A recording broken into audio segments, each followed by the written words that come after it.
21st Century Entrepreneurship with Martin Piskarik. You led the university to its status as a top-performing public university, with the third highest score in the Florida Board of Governors performance metrics. There is the Innovation Institute, you started Center for Cybersecurity. I mean, a lot of things going on. A lot. What inspired you to pursue a career in higher education? Well, I didn't set out to do that. I was drawn into a career in higher education.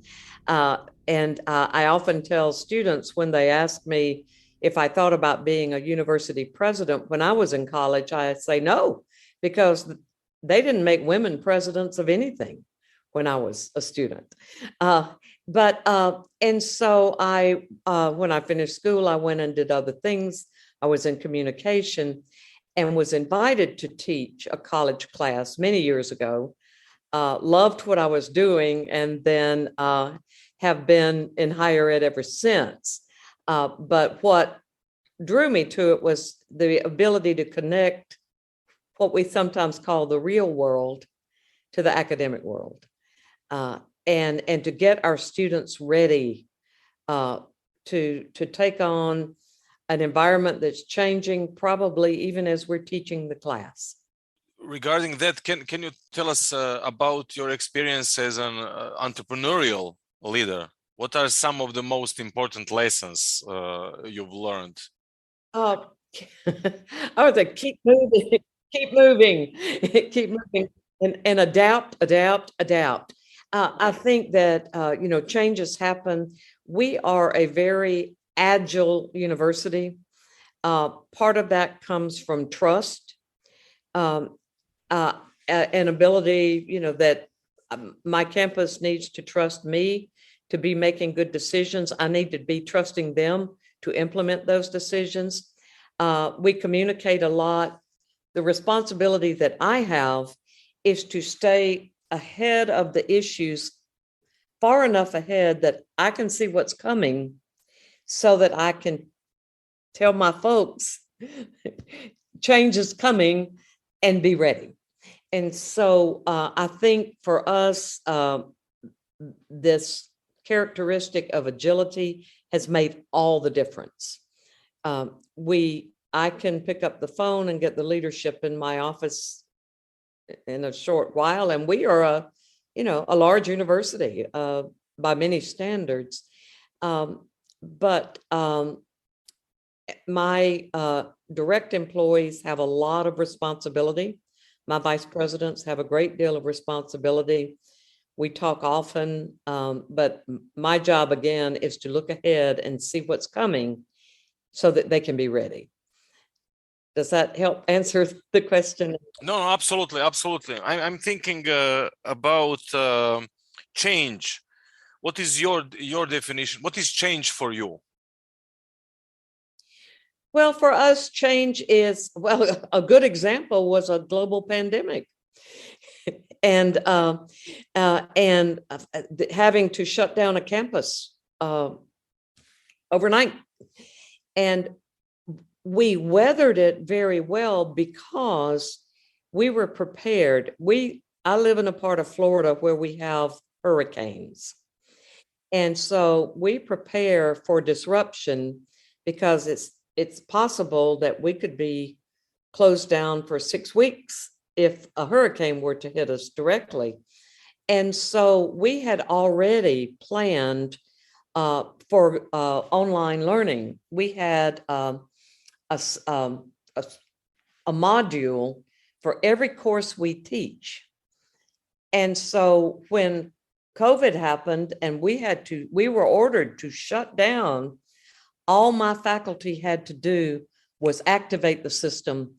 It populated their online, framework, and they were good to go. And others did not. It is because we had planned for disruption.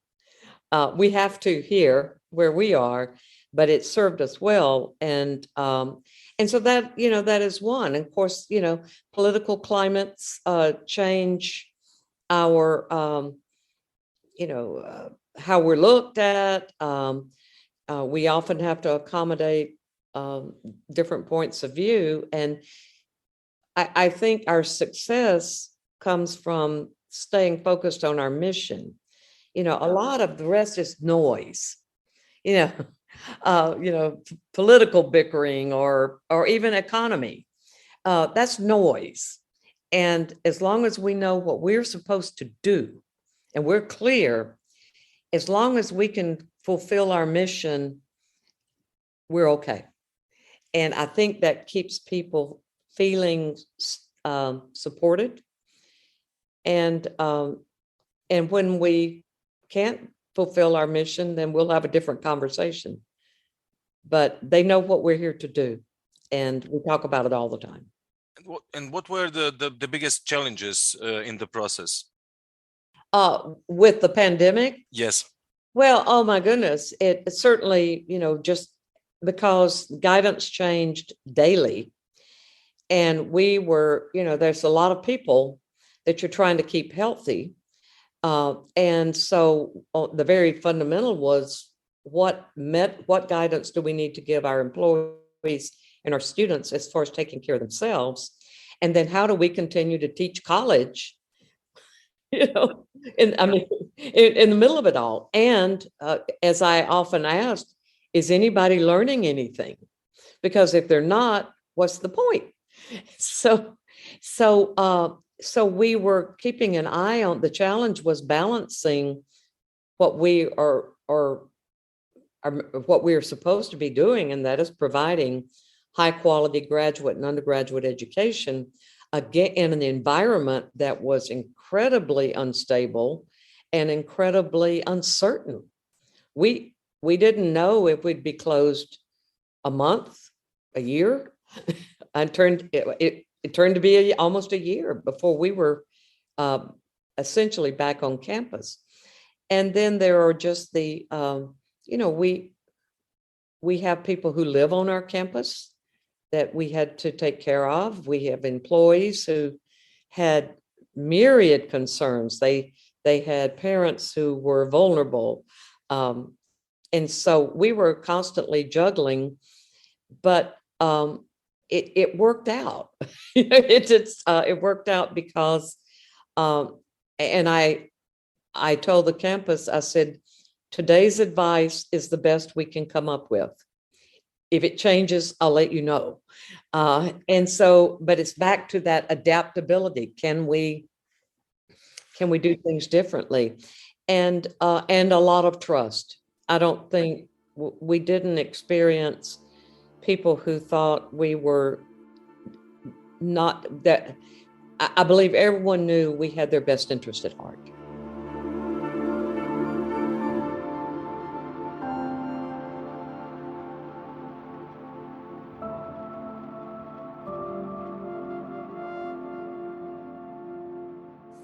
And the students, I mean, they are Generation Z, and they are oriented to new technologies. And what do you think sets Generation Z apart from other generations, and why is it important for them to be motivated and educated on the first place? I think they've probably experienced more change than any generation. And as I told our students, during the worst of the pandemic, take good notes because you're experiencing something that no one alive has, and you're learning from it. And so I think they are learning the value of adapting. I think that even 5 years ago, the idea of employees working remotely was very unusual. And so I think in many ways, all of the changes that they've experienced are beneficial to them because they know the world can get turned upside down and they can be okay. They just have to figure it out. So, and they have the tools to do that. What do you think the role of education is in fostering innovation? Well, I think certainly the better educated you are, the more you understand what has come before. You have learned solutions that have been tried. And so there's a foundation of understanding. And then we like to think that our students also have developed the kinds of skills and are ready for jobs and careers that have not even been invented yet, because they can work with a team. We are humans, and humans have survived because we know how to work together. That's how we've made it. They can work with a team, they can communicate and reduce, we have so much information flying around. But if they can reduce what they know to a succinct few paragraphs that can be shared, that's huge. Just those two skills alone, and then they will be ready for whatever comes next. They also have this wonderful benefit of talking with people in Croatia who that we didn't have as we were starting our careers.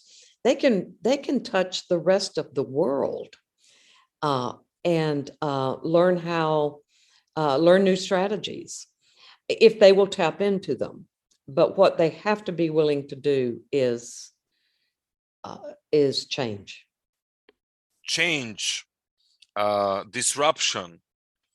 What do you see as the biggest opportunities for universities in general to capitalize on in the future, and for your University of West Florida per se? Well, I think it's certainly universities traditionally do not move very fast. And so I think the best lesson from recently is that we need to toss out old ways of changing curriculum. And we are, and we need to listen to our employers, the people in our communities who are accepting our students. And when they tell us what skills our students need, we need to adapt to those very quickly. But I also think there will always be a place for learning. And we occupy a very important place in society. I think education is the answer to every question.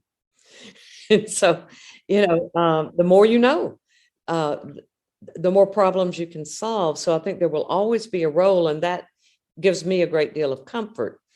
Will it be shaped the way the traditional universities were, where students went off to school and stayed for 4 years and left? And I think we'll see a much more immediate interaction between universities and their students. And then, this concept of lifelong learning. We spend a lot of time with our cybersecurity program upskilling and cross-skilling people who businesses realize they need this skill, and they need someone to take their current employees and get them ready for tomorrow. And that's another place that universities can make a big difference.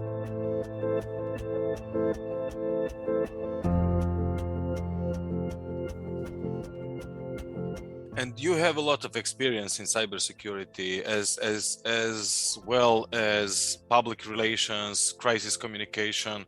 Can you share some of your best practices for dealing with these types of situations?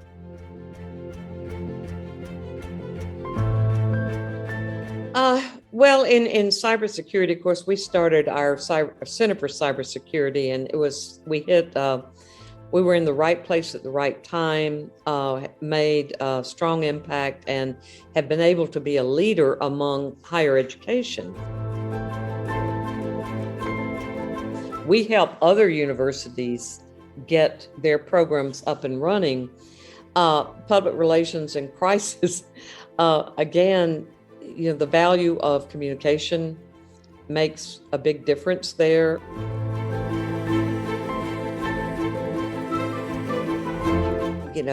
Leadership must be present and visible when you have crisis or any public relations issues. And so I think the lessons are always, as the environment changes, leadership needs to be visible and they need to be adaptable.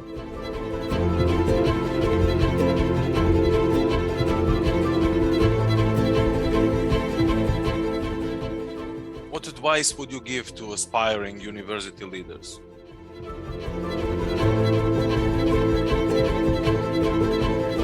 I usually always say, don't hesitate to ask for help. Be willing to ask for help. You don't have all the answers. Sometimes young leaders or new leaders in particular don't want to appear vulnerable, and that's dangerous. Develop a network of colleagues who are like you or have similar experiences. And if you have a problem, pick up the phone and call them. They will help you. There are always people out there to help. Too many people don't. It seems you have a lot of things to do on a daily basis. What's your daily routine? I am up at 4 a.m., usually doing emails and that came in the night before and reading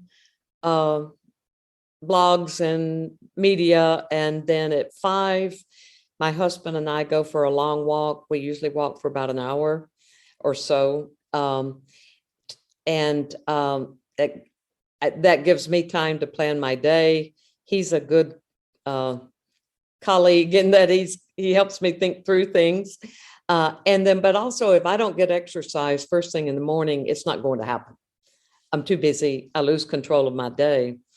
And so I make sure that I'm up early and I've gotten those important things out of the way. And then the rest of the day it just depends. Lots of meetings, lots of interruptions, lots of phone calls. I may be in like our state capitol working with the legislature. I may be making calls on alumni or donors. My favorite day is when I'm working with my team. That's always the best for me. Is there any other motivation during the day beside the teamwork? Well, we also have 7 children and 11 grandchildren. And so, and my grandchildren are getting old enough now that they understand FaceTime. And so I'll be in the middle of a meeting and this little call will come up and it will be my, 6-year-old granddaughter. So if I can, I'll stop and take that call, and that makes for a happy day.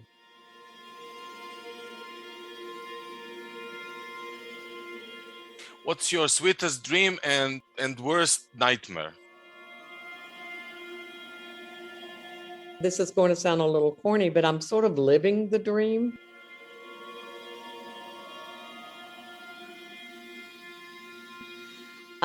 I'm working for a university that I really care about. This is a labor of love for me. I'm, in what many people would call, the twilight of the career. But I believe in what we're doing and good things are happening.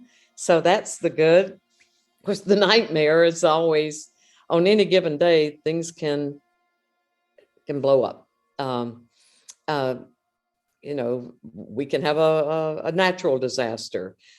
We can have disruptions that we don't understand. And I think the worst for me would be if we were unable to do what we are here to do. If some disruption kept us from providing an education, that would be the worst.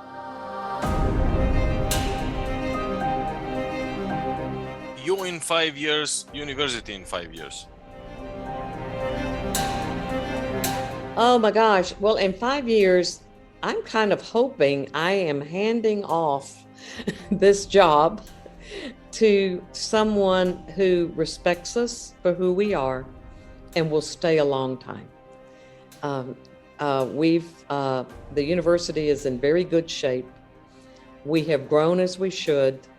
And I want to hand it to someone that I can feel good about. And then I'm going to go back to teach. I started out in the classroom, and that's where I'll end up.